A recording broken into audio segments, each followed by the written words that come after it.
Hello friends, welcome to Abipedia, powered by Abhimanyu IS. This is Ramesh. And today we are going to discuss the current affairs of the fourth week of the month October related to Punjab. Punjab current affairs, Punjab के अंदर जो भी current affairs हुए हैं fourth week में, अक्टूबर के fourth week के current affairs की आज हम डिस्कशन करने वाले हैं।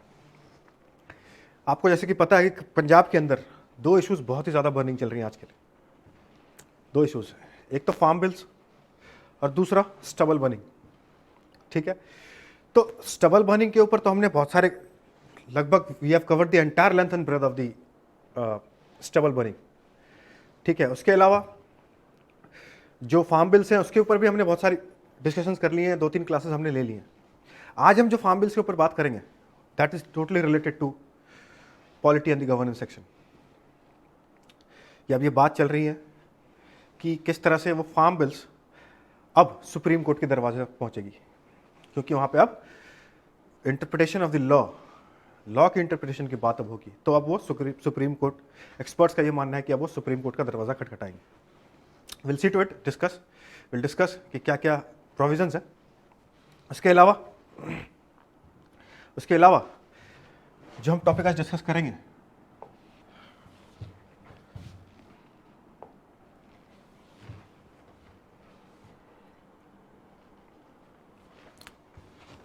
That is from the social issues या हेल्थ। सोशल इश्यूज के अंदर, सोशल इश्यूज सब्जेक्ट है, उसके अंदर टॉपिक है हेल्थ, उसके अंदर से जो डेवलपमेंट है उसके बारे में पढ़ेंगे। फिर पॉलिटी एंड गवर्नेंस सेक्शन से एक, हिस्ट्री से एक और आर्ट एंड कल्चर से एक। ठीक है, इनमें से जो भी डेवलपमेंट्स हैं ये एग्जाम पॉइंट ऑफ व्यू से, खास करके जो पंजाब पीसीएस एग्जामिनेशन आने वाली हैं, प्रीलिम्स पॉइंट ऑफ व्यू से बहुत ही ज़्यादा इंपॉर्टेंट है। ठीक है, तो चलिए स्टार्ट करते हैं। सोशल इश्यूज सेक्शन से पहला, after Covid state faces dengue outbreak square या स्कार, जो भी बोल सकते हैं आप। देखिए, डेंगू के जो केसेस है पंजाब के अंदर में नहीं है। पंजाब के अंदर में ये it is a recurrent event.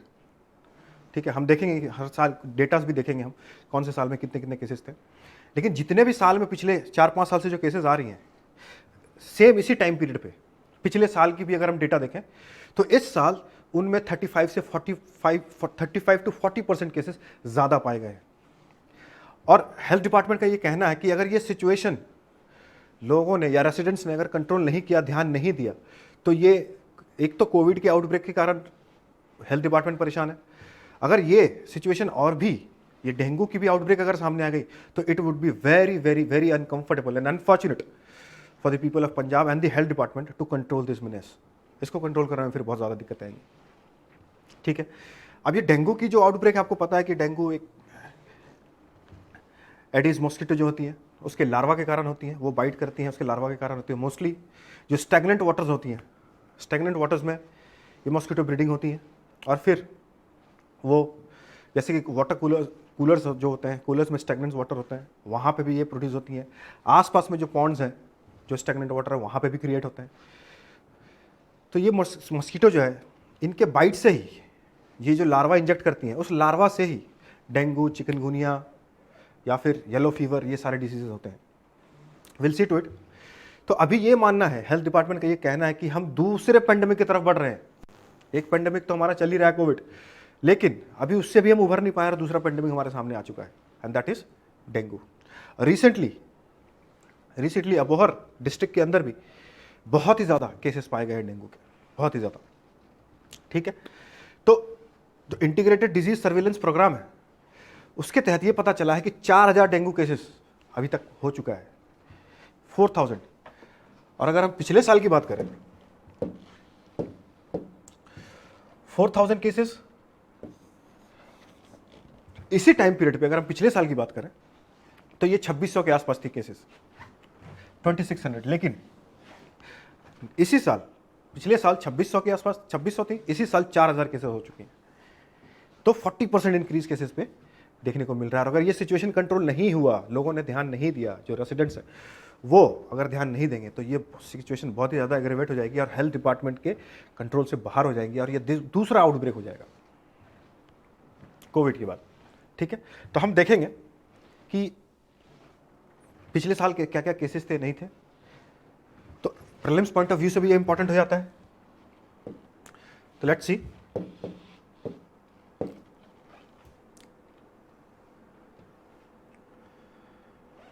अब देखिए ये इमेज जो मैंने आपको दिखाई है न्यूज़पेपर की कटिंग की ही इमेज है जो ट्रिब्यून पे आई थी। कैसे ये हेल्थ डिपार्टमेंट के जो लोग हैं वो चेक कर रहे हैं कि वाटर टैंक्स के अंदर या वाटर कूलर्स के अंदर ये ब्रीडिंग सेंटर्स हो रहे हैं क्या मॉस्किटो के, स्टैग्नेंट वाटर्स वहाँ पे भी होते हैं। यहीं से ज़्यादातर रेसिडेंट्स के अंदर, कॉम्प्लेक्सेस के अंदर यहीं से ज़्यादा केसेस फैलते हैं, यहीं पे मॉस्किटो अपनी ब्रीडिंग ग्राउंड बनाती हैं। तो अगर हम केसेस देखें तो 2015 में देखिए 14,000 केसेस, जिसमें से 18 डेथ्स। 2016 में 10,400 केसेस, 17 में इतने केसेस 15,000 केसेस, 18 में 14,980 केसेस, 2019 में total 10,279 to 10,289 cases and 14 deaths. ये पूरे साल की है। लेकिन 2020 की अगर हम बात करें तो अभी इतने केसेस हो चुके हैं 3,806 और 6 मौत हो चुकी हैं इससे। Already 6 people have died. But the same figure in the last year 2019 in this month, October November के मंथ में ये केसेस 2600 थे, पर अभी कितना है 3,860, approximately 4,000 cases. This is increase in 35 to 40% cases in juxtaposition with the last year. अगर last year से हम कंपेयर करें तो सिचुएशन बहुत ही ज़्यादा एग्रेवेट हो रही है। और इस टाइम पे पेंडेमिक भी है और ये डेंगू की भी आउटब्रेक देखने को मिल रही है।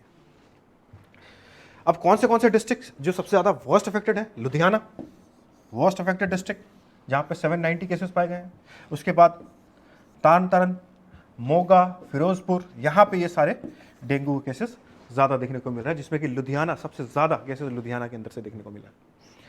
ठीक है, अबोहर के अंदर भी, अबोहर के अंदर भी बहुत ज़्यादा डेंगू के केसेस देखने को मिल रहे हैं। And this is turning out to become an outbreak according to the official statement of the health department. ठीक है, alarmed at the situation, the health department has asked all civil surgeons to take necessary steps to control it. Residents को ये request किया जा रहा है, उनको बोला जा रहा है कि आप इसकी ध्यान रखें। जहाँ जहाँ से मॉस्किटो ब्रीडिंग सेंटर्स होती हैं, जहाँ से मॉस्किटो ब्रीड करना स्टार्ट करती हैं स्टैग्नेंट वाटर में, प्लीज़ आप उसे चेक करें और देखें, इसको कंट्रोल करने में मदद करें, वरना ये सिचुएशन बहुत ही ज़्यादा अनफॉर्चुनेट हो जाएगा, इतना ज़्यादा अग्रवेट हो जाएगा, बढ़ जाएगा कि फिर बाद में दिक्कत हो जाएगी हमें। We are already dealing with a pandemic and this will again add to the aggravation of the situation. ठीक है,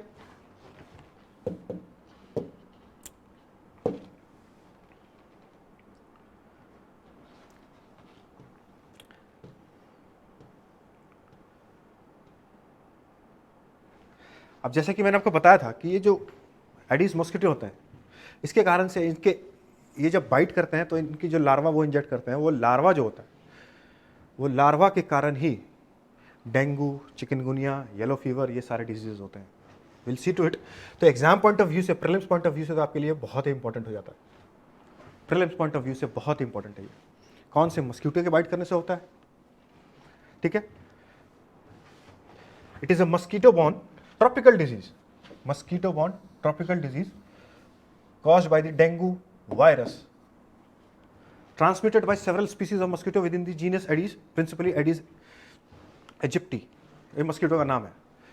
अब सिम्टम्स इनके एग्जाम पॉइंट ऑफ व्यू से इसके सिम्टम्स इंपॉर्टेंट हो जाते हैं।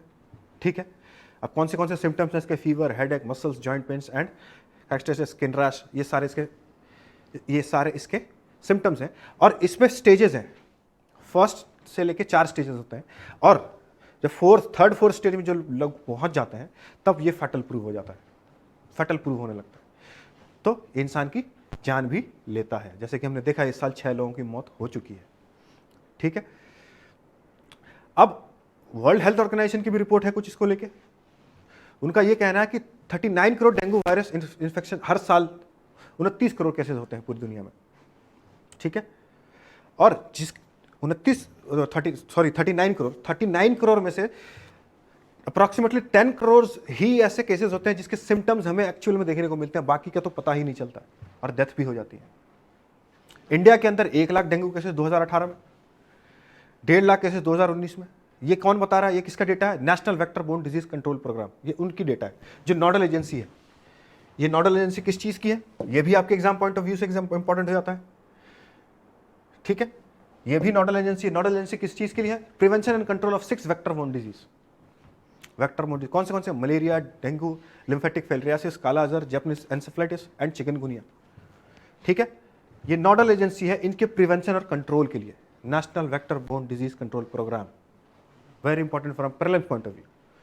ठीक है, किसके अंदर आती है ये? मिनिस्ट्री ऑफ हेल्थ और फैमिली वेलफेयर के अंदर। इसकी एक वैक्सीन भी है, ये वैक्सीन भी आपको डेंगवैक्सिया, ये वैक्सीन भी जो है ये भी आपके प्रीलिम्स पॉइंट ऑफ व्यू से इंपॉर्टेंट है कि कौन सी वैक्सीन जिसको यूएस के अंदर अप्रूवल मिली थी और वो यूज हुआ था 2019 के अंदर। ठीक है, तो ये वैक्सीन भी आपके प्रीलिम्स पॉइंट ऑफ व्यू से इंपॉर्टेंट हो जाता है। और इनके सिम्टम्स, मस्कीटो, इसके क्या कारण है, और भी कुछ इंफॉर्मेशन है, जैसे कि डेंगू जो मस्कीटो होते हैं वो मोस्टली डे टाइम पे बाइट करती है, नाइट टाइम पे नहीं, डे टाइम पे, तो ये भी इंपॉर्टेंट हो जाता है आपके लिए। तो इसके लिए आपको एक प्रीलिम्स पॉइंट ऑफ व्यू से क्वेश्चन यहां से पूछे जा सकते हैं, या फिर कौन से वेक्टर बोर्न डिजीज होते हैं या नहीं। ठीक है, तो this is we got from the health section.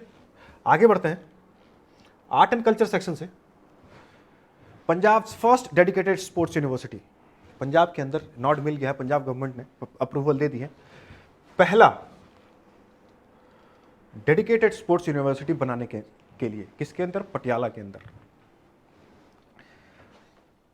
Amarinder Singh, जो captain Amarinder Singh chief minister of Punjab, this is the home turf of the chief minister, और उन्होंने वहां पे ही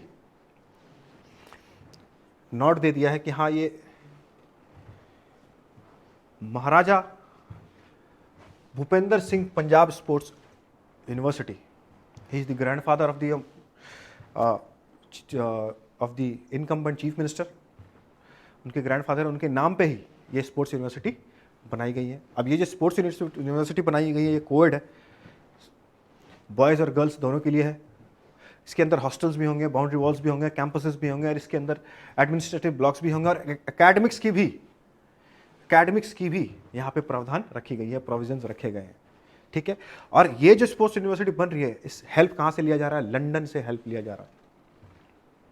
लंदन की जो यूनिवर्सिटीज़ हैं, वहाँ के जो प्रोफेसर्स हैं, या वहाँ के जो एक्सपर्ट्स हैं, उनके हेल्प से ये यूनिवर्सिटी को डेवलप किया जा रहा है। और ये this is the first dedicated sports university of Punjab. Remember, कौन से डिस्ट्रिक्ट के अंदर? पटियाला के अंदर हो रहा है। इसके अंदर कौन से फैसिलिटीज़ हैं? जैसे कि एडमिनिस्ट्रेशन भी है, एकेडमिक्स भी है, सब कुछ है, हॉस्टल्स भी हैं, मतलब प्रॉपर एक कैंपस बनेगी, यूनिवर्सिटी बनेगी। तो ये पहला डेडिकेटेड स्पोर्ट्स यूनिवर्सिटी होगा पंजाब के अंदर। ठीक है, तो प्रीलिम्स पॉइंट ऑफ व्यू से ये बहुत इंपॉर्टेंट हो जाता है, स्पेशली फ्रॉम पंजाब जी के पॉइंट ऑफ व्यू भी, पंजाब जी के पॉइंट ऑफ व्यू के सेक्शन से ये इंपॉर्टेंट हो जाता है, या फिर स्पोर्ट्स सेक्शन से ये इंपॉर्टेंट हो जाता है। The university will help in the scientific development of sports persons and coaches. Science को भी ऐड किया जाएगा, scientific developments in a sense कि साइंस की हेल्प लेके स्पोर्ट्स पर्सन जो होंगे उनको भी और कोचेस को, उनकी डेवलपमेंट पे भी साइंस या साइंटिफिक डेवलपमेंट्स यूज की जाएगी, उनकी भी पूर्ति के लिए या उनकी भी ट्रेनिंग के लिए।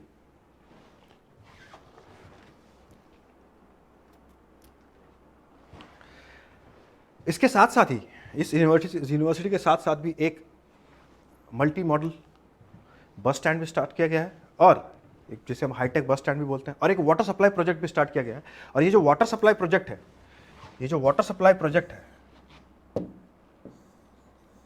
ये अर्बन एनवायरनमेंट इंप्रूवमेंट प्रोग्राम, इसके तहत अर्बन एनवायरनमेंट इंप्रूवमेंट प्रोग्राम, जिसका फेज 1 कंप्लीट हो चुका है, अब फेज 2 स्टार्ट होने वाला है। एक ऑलरेडी स्कीम या प्रोग्राम पंजाब गवर्नमेंट की चल रही है, अर्बन एनवायरनमेंट इंप्रूवमेंट प्रोग्राम, मतलब अर्बन एरियाज के डेवलपमेंट के लिए। ठीक है, अर्बन एनवायरनमेंट इंप्रूवमेंट प्रोग्राम, उसके तहत तो वाटर सप्लाई प्रोजेक्ट वहाँ पे भी स्टार्ट किया गया, उसकी भी पंजाब गवर्नमेंट ने दे दी है। तो ये आपके एग्जाम पॉइंट ऑफ व्यू से इंपॉर्टेंट हो जाता है, अर्बन एनवायरनमेंट इंप्रूवमेंट प्रोग्राम, जिसके फेज 2 स्टार्ट हो चुका है। It is related to only the urban areas, सिर्फ अर्बन एरियाज के बारे में, के लिए ही ये प्रोग्राम चल रहा है। ठीक है, तो आप इसके ऊपर आपने नोट्स बनाना है या फिर इसको पढ़ना बहुत ही ज़रूरी हो जाता है कि इसके अंदर कौन सी चीज़ों की डेवलपमेंट की प्रोविजंस हैं, क्या क्या काम इसके अंदर होता है। ठीक है,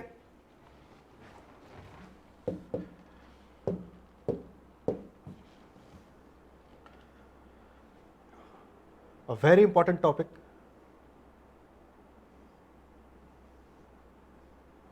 दैट इज, अब एक्सपर्ट्स का ये कहना है,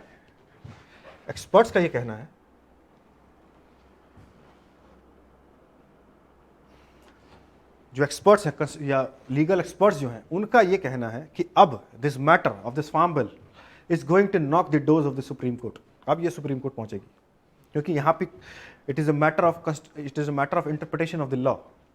अब लॉ की इंटरप्रिटेशन की जाएगी, तो यहाँ पे अब ये मैटर सुप्रीम कोर्ट पे पहुंचेगा, ये लॉ एक्सपर्ट्स का कहना है।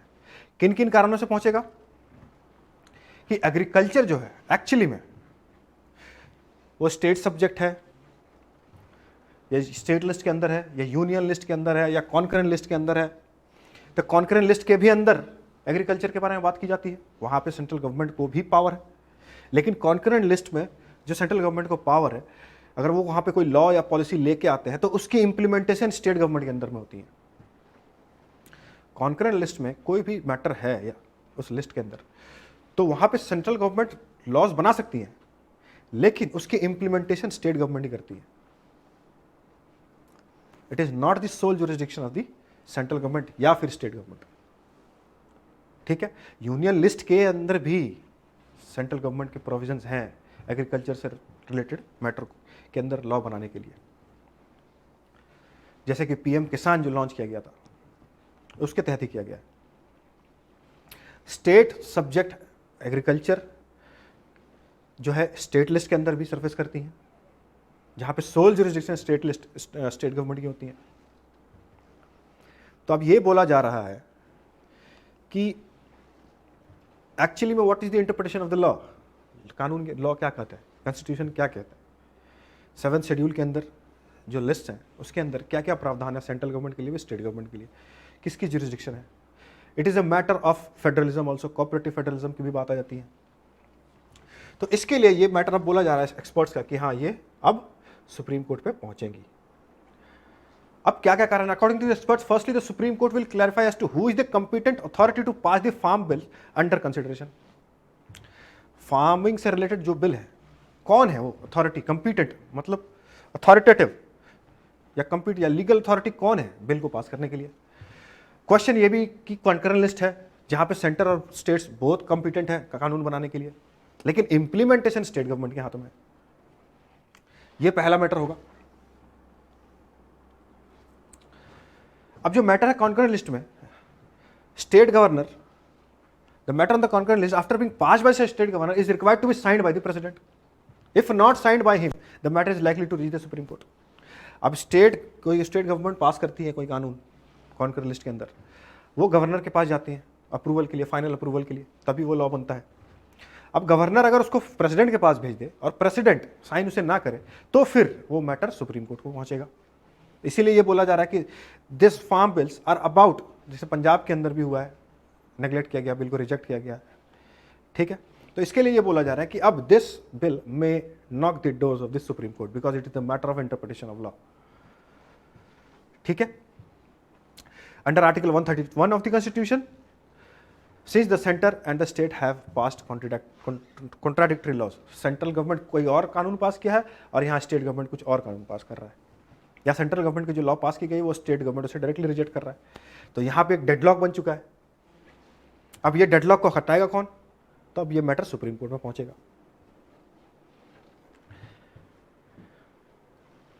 अब कानून के तहत ये जो बिल्स हैं, जो बिल एग्रीकल्चर प्रोडक्शन से रिलेटेड है, याद रखिएगा, agriculture production supply and distribution are on the state list. Very important, prelims point of view से आपके लिए तो बहुत इंपॉर्टेंट हो जाता है ये। Agriculture production supply and distribution are on the state list. उसके प्रोडक्शन के लिए भी कानून, या उसके सप्लाई के लिए भी, या उसके डिस्ट्रीब्यूशन के लिए भी कानून कौन बनाएगा, स्टेट गवर्नमेंट, क्योंकि ये under the 7th schedule state list के अंदर मेंशन है। अब हम देखते हैं कि कॉन्स्टिट्यूशनल प्रोविजंस कहां कहां है, किसको, who are the competent authority और who have the jurisdiction related to agriculture sector in the nation. Entry 14 of the state list of Schedule 7 of the Constitution mentions agriculture as a state subject. Agriculture including education and research, protection against pest and prevention of plant disease. देखिए 42nd Amendment Act 1976 जब पास किया गया था, उसके तहत ये सारी चीज़ों को पहले तो कॉन्करेंट लिस्ट में डाला गया था। इसके अलावा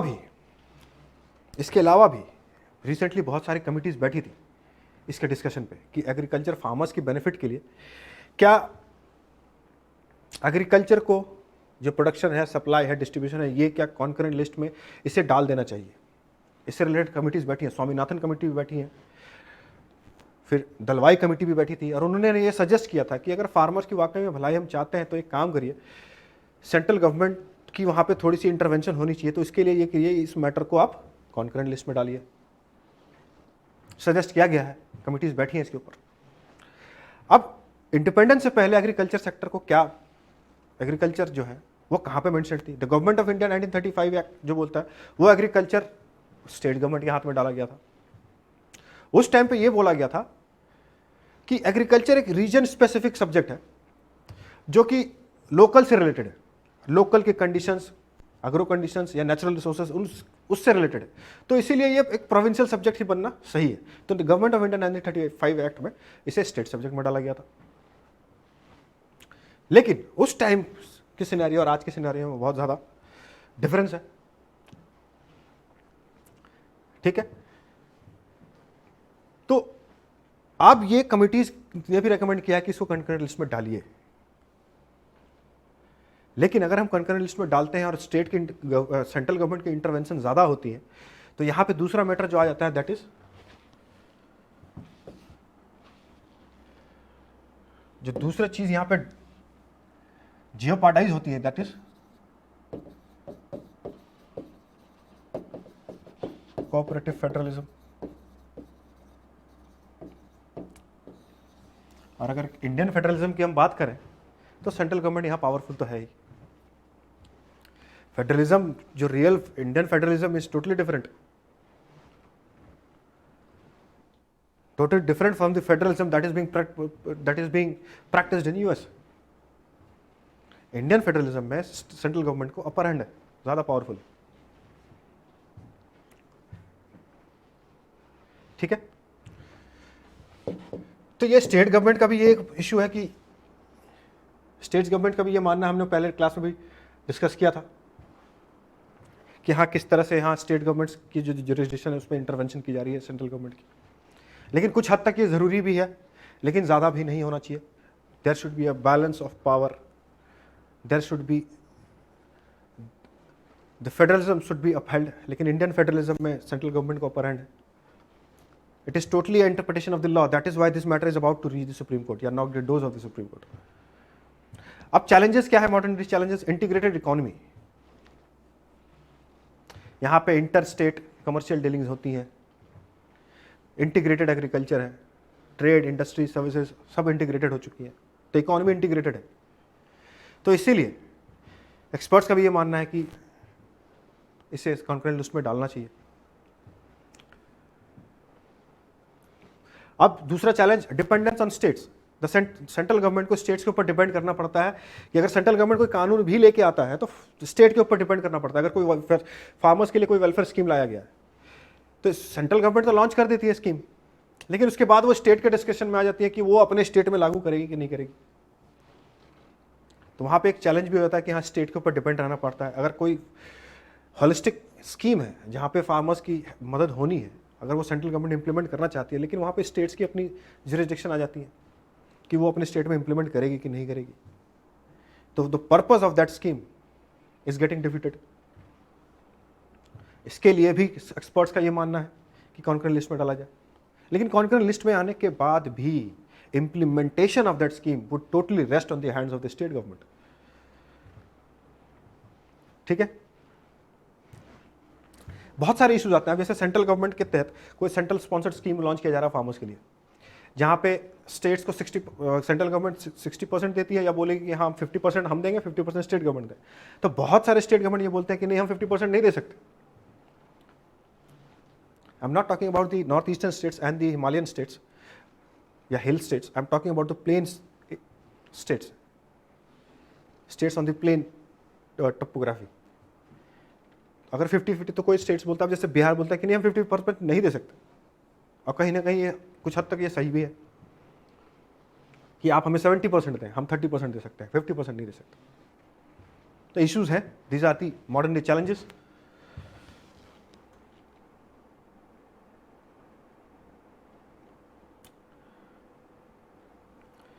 अब लेजिस्लेशंस की अगर हम बात करें,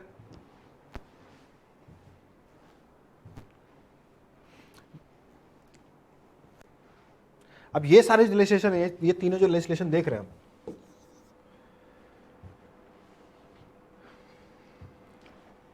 अब ये पार्लियामेंट ने बनाया है और एडमिनिस्टर भी सेंटर करता है। ये सारे लॉज कौन से हैं? Protection of plant varieties and farmers rights act, biological diversity act, national food security law, central government की लाई गई है। यहाँ पे भी स्टेट्स की योगदान है, जहाँ पे स्टेट्स को इंप्लीमेंट करना पड़ता है, उसे कंट्रीब्यूट करना पड़ता है, तो ये भी एक इशू हो जाता है।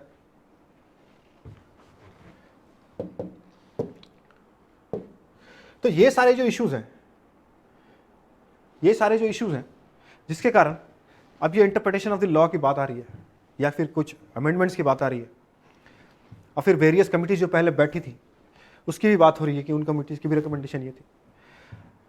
Ineffective initiatives to address the farmers problems and to boost their incomes are not delivering the expected results because of non cooperation of some state governments. जैसे कि मैंने आपको बताया, अब जैसे कि ये प्रधानमंत्री किसान सम्मान निधि, पीएम किसान और पीएम आशा, जहाँ पे रेम्यूनरेटिव प्राइसेस की बात करते हैं फॉर द फार्म प्राइसेस, तो यहाँ पे भी बहुत सारे स्टेट्स ने इंप्लीमेंट नहीं किया है। ठीक है, जहाँ पे रिफॉर्म्स होनी चाहिए थी, मार्केटिंग से रिलेटेड, लैंड लीजिंग से रिलेटेड, कॉन्ट्रैक्ट फार्मिंग से रिलेटेड, स्टेट गवर्नमेंट इंप्लीमेंट नहीं करते ड्यू टू वेरियस रीजंस। तो there is also a bottleneck over there and this has to be addressed.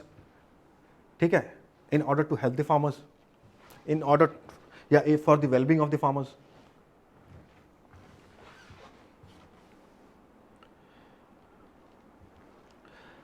The bulk of the funding of rural infrastructure, irrigation and other farm development programs comes from the center. By placing agriculture in the concurrent list, serving farmers and saving farming becomes a joint responsibility of center and the states. अब ये बोला जा रहा है कि अगर हम इसे कॉन्करेंट लिस्ट में डाल देंगे तो सेंटर और स्टेट गवर्नमेंट की जॉइंट रिस्पॉन्सिबिलिटी होगी, तो फिर जाके हम जो सेंट्रल गवर्नमेंट और की जो इनिशिएटिव्स हैं फार्मर्स की वेलबींग के लिए, वो फिर जाके एक अच्छा रंग लेके आएगी, कुछ फायदा होगा। तो इन कारणों से अब पहले के जो रिकमेंडेशन है, MS Swaminathan headed by national commission on farmers, national commission on farmers 2006 के अंदर एक कमेटी बनाई गई थी फार्मर्स के लिए।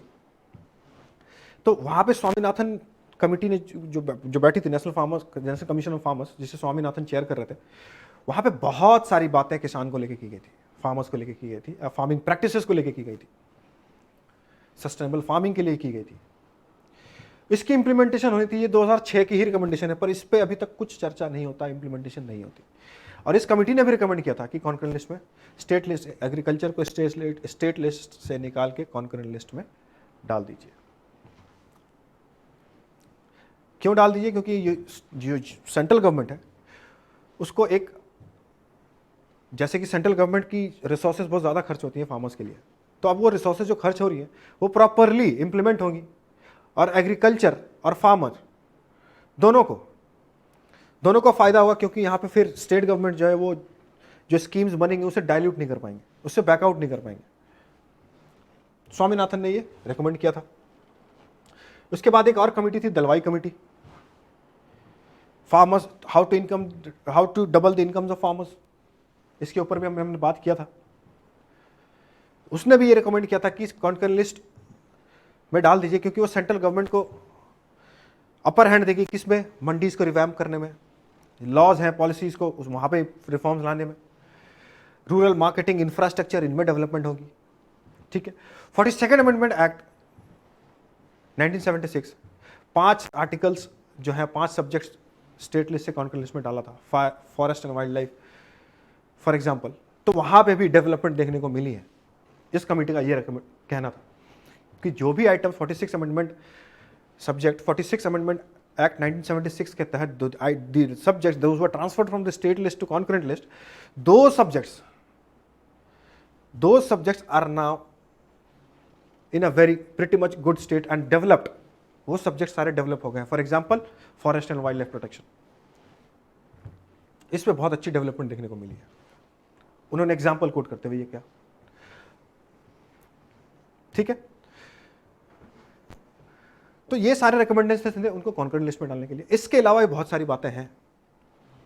फेडरलिज्म की बात आती है, कोऑपरेटिव फेडरलिज्म की बात आती है, कहीं वो डोल टर्म्स में ना आ जाए। तो ये सारे डेवलपमेंट है जिसके बारे में बात हम कर रहे थे, ठीक है। तो इसके लिए ये बोला जा रहा है, एक्सपर्ट्स ये बोल रहे हैं कि अब ये मैटर सुप्रीम कोर्ट में जाना ही सही रहेगा। कुछ एक्सपर्ट्स का ये कहना है कि जैसे कि अब ये पंजाब के अंदर खास करके बहुत सारे roads block, railway tracks block हो रहे हैं, सब कुछ ब्लॉक हो रहा है, बहुत दिन से प्रॉब्लम चल रही है। तो मोबिलाइजेशन में बहुत ज़्यादा दिक्कत हो रही है, इंपोर्ट एक्सपोर्ट में बहुत ज़्यादा दिक्कत है। फॉर एग्जांपल राइस जो है वो पड़े हुए हैं, वो एक्सपोर्ट नहीं हो पा रहे हैं, इससे नुकसान भी हो रहा है, मोबिलाइजेशन नहीं हो पा रही है, क्योंकि सारे ट्रांसपोर्टेशन के जो मीन्स है वो सारे ब्लॉक होते हैं। तो इससे आम जिंदगी में भी, आम लोगों को भी, गवर्नमेंट को भी बहुत नुकसान होता है। तो कुछ एक्सपर्ट्स ये कह रहे हैं कि अगर ये मैटर सुप्रीम कोर्ट में चला जाएगा तो कम से कम ये सारी चीज़ें जो चल रही है ये तो हट जाएगी, तो फिर जो नॉर्मल वर्किंग है वो स्टार्ट होगी, ठीक है। तो डेली लाइफ में जो नुकसान हो रही है, सरकार को जो नुकसान हो रही है, ये सारी चीज़ें खत्म होंगी। तो ये मैटर अब सुप्रीम कोर्ट को पहुंचने वाला है। उसके बाद आज हिस्ट्री के सेक्शन से जो हम डिस्कस करने वाले हैं, this is also very important, very important. Prelims point of view में ये दो जगह पूछे जाते हैं यहाँ के इस सिलेबस के इस पार्ट, या तो पंजाब जी के अंदर से पूछा जा सकता है, या फिर मेडिवल इंडिया की हिस्ट्री को पंजाब के हिस्ट्री से जब रिलेट करते हैं, या लेटर मुगल्स की हिस्ट्री को, वहाँ पे भी क्वेश्चंस पूछे जाते हैं, और हर साल पूछे जाते हैं एक दो क्वेश्चन। तो बंदा बहादुर जो थे उनकी 350th बर्थ एनिवर्सरी सेलिब्रेट की गई है, ये कल कुछ दिन पहले ही। और ये इनकी जो कंट्रीब्यूशन है in the development of the state of Punjab, ये बहुत कमाल की है। And also towards the farmers and the tillers of the land, क्योंकि इन्होंने उस टाइम पे जो फ्यूडल लॉर्ड्स होते थे उनसे ज़मीन लेके जो उस ज़मीन में काम करते थे उसको ओनरशिप राइट दे दी गई थी उस ज़मीन की। और उसके बाद ये सिख जो स्टेट बना है, पंजाब स्टेट बना है, उसको भी और सिख मिलिट्री को भी डेवलप करने में इनकी बहुत बड़ी कंट्रीब्यूशन है। He was a great warrior, he was a great warrior. बहुत सारे लड़ाइयाँ भी लड़ी हैं इन्होंने, ठीक है। तो इनके लाइफ से जो जो चीज़ें रिलेटेड है, या वॉर जो इन्होंने लड़ी है, वो आपके एग्जाम पॉइंट ऑफ व्यू से बहुत इंपॉर्टेंट हो जाता है। क्योंकि करंट की अगर हम बात करें तो ऐसे ही डिराइव फ्रॉम करंट क्वेश्चंस पूछ लिए जाते हैं। तो बंदा बहादुर के ऊपर क्वेश्चन पूछा जा सकता है, ठीक है। He was a Sikh military commander जिन्होंने Sikh state with the capital Lohgarh, जो प्रेजेंट है हरियाणा के अंदर, वहां पे स्टैब्लिश किया था, ठीक है। अब उस टाइम पे जब when he was rising to power at that point in time in India, Mughal emperor Bahadur Shah second was the emperor, son of Aurangzeb.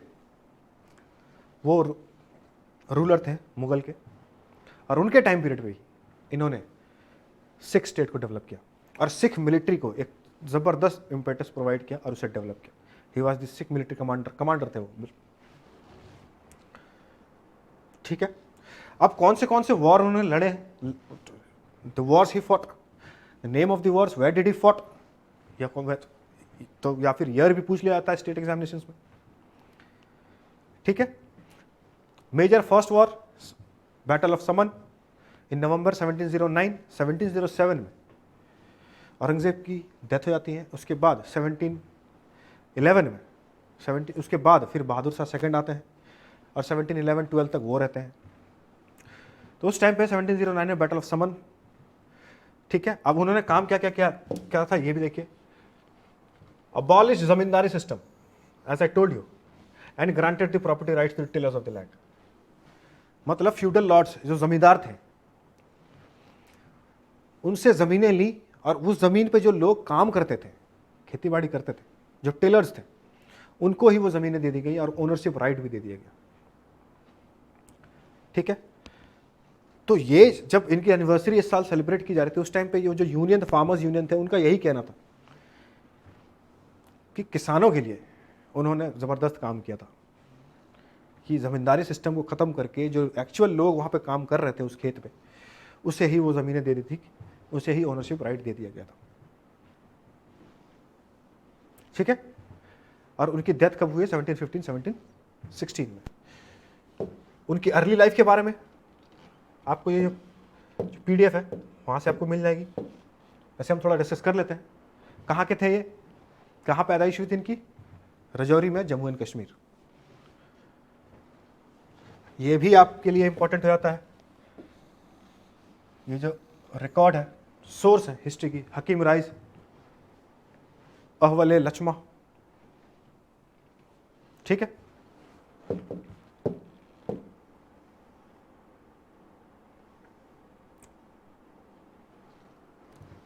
ये उनकी अर्ली लाइफ है।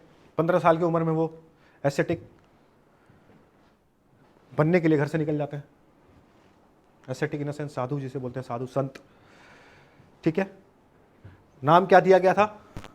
Very important, Madhav Das. Remember this, Madhav Das was the name given to him. Prelims point of view से बहुत important है। Establish a monastery Godavari के अंदर। ठीक है, he was a disciple of गुरु गोविंद सिंह, जो आखिरी सिख गुरु हैं, 10th। उसके बाद ही इन्होंने सिख मिलिट्री को एस्टैब्लिश किया था। उसके बाद वो सिख बन गए थे गुरु गोविंद सिंह के अंडर ही। उनसे मिलने के बाद ही पहला बैटल उन्होंने कौन सा लड़ा? बैटल ऑफ समन।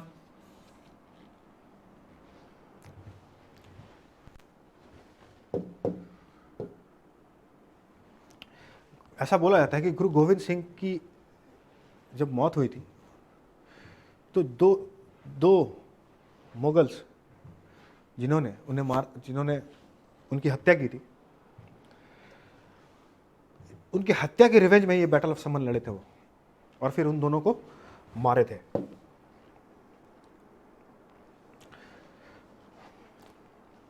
तो ये सारे बैटल है। बैटल ऑफ छप्पर, ये सारे इंपॉर्टेंट है, जिसे बैटल ऑफ सरहिंद भी बोलते हैं हम।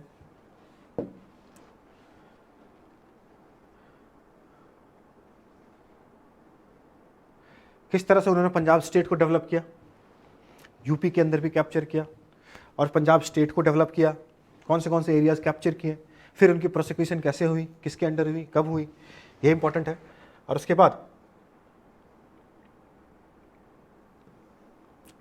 Battles fought by Banda Singh, battle of Sonipat, battle of Samana, battle of Chappar, जिसे बैटल ऑफ सरहिंद भी बोलते हैं, battle of Sadhaura, battle of Lohgarh, battle of Jammu, ये इतने सारे बैटल्स उन्होंने लड़ी थी। ठीक है, तो बंदा सिंह बहादुर आपके एग्जाम पॉइंट ऑफ व्यू से बहुत ही इंपॉर्टेंट हो जाते हैं। वैसे भी हम पढ़ते ही हैं इनके बारे में हिस्ट्री, जब पंजाब की हिस्ट्री पढ़ते हैं तब भी पढ़ते हैं। नॉर्मली जब हिस्ट्री हम पढ़ते हैं, एंशिएंट मेडिवल हिस्ट्री या फिर मॉडर्न हिस्ट्री पढ़ते हैं, जब लेटर मुगल्स की पार्ट आती है, तो वहाँ पे बंदा सिंह बहादुर के बारे में हमें पढ़ना ही पड़ता है, because he has contributed immensely in developing the Sikh military and the Sikh state of Punjab. ठीक है, क्योंकि जो गुरुशिप है सिख में, लास्ट गुरु गोविंद सिंह, उनके बाद जो सिख रेजिमेंट को आगे बढ़ाया था, मिलिट्री रेजिमेंट को जो आगे बढ़ाया था, वो बंदा सिंह बहादुर ने ही बढ़ाया था और एक प्रॉपर मिलिट्री एस्टैब्लिश की थी। ठीक है, तो his contribution is immense in developing the Sikh military and the Sikh state of Punjab. He was a brave heart, a great warrior and a great administrator also. तो this is all we got for the today session. आज के session के लिए हमारे लिए इतना ही। तो याद रखिएगा, ये बहुत ही ज़्यादा इंपॉर्टेंट हो जाता है हमारे एग्जाम पॉइंट ऑफ व्यू से। And please do not forget to like, subscribe and share the session. Session को लाइक करें, सब्सक्राइब करें, शेयर करें, ठीक है, ताकि ये ज़्यादा से ज़्यादा लोगों तक पहुँचे और ज़्यादा से ज़्यादा लोग इसका फ़ायदा उठा सकते हैं और लुत्फ उठा सकें। इसके अलावा जो हमारे टेस्ट सीरीज़ के पंजाब PCS से रिलेटेड जो हमारी टेस्ट सीरीज़ है, या फिर ये करंट अफेयर्स के जो कोर्स हैं, या फिर और भी जो कोर्सेज सीसैट के कोर्सेज हैं, इसकी भी टेस्ट सीरीज चाहिए या कोर्सेज चाहिए, इन सब के लिंक हमारे डिस्क्रिप्शन में डली हुई है। आप डिस्क्रिप्शन पर विजिट करें, वहाँ पे जो लिंक है उस लिंक पर विजिट करें और आप हमारे कोर्सेज के बारे में जानकारी ले सकते हैं या परचेज करना चाहें तो कर सकते हैं। ठीक है, तो this is all we got for the today session. Will come या will meet in the coming week या फिर first week of the November के फर्स्ट वीक के करंट अफेयर्स के साथ हम जुड़ेंगे। Till then have a nice day, thank you.